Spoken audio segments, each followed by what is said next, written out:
की रतलाम में विश्व हिंदू परिषद ने एक चर्च में जमकर हंगामा किया। दरअसल यहां पर बीमारी ठीक करने के नाम पर आदिवासियों का धर्मांतरण किया जा रहा था।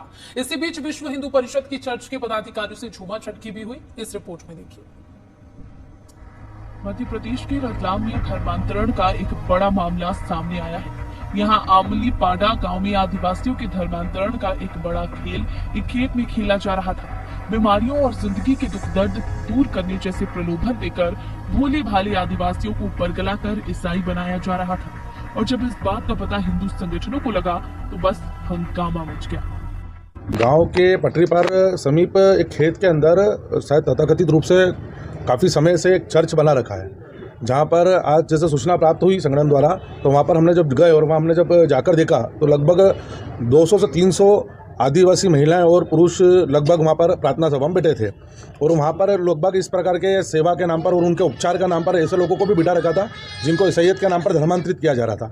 जब जाकर प्रशासनिक सहायता के रूप में हमने वहाँ पर जाके जब वहाँ चर्च में भी जाकर देखा तो वहाँ पे हमें ऐसे काफ़ी लोग मिले जिनके उपचार के नाम पर जिनका धर्मांतरण किया जा रहा था। विश्व हिंदू परिषद ने रविवार को एक चर्च में हंगामा कर दिया और उनका आरोप है कि यहाँ पर बीमारी ठीक करने के नाम पर आदिवासियों का धर्मांतरण किया जा रहा था।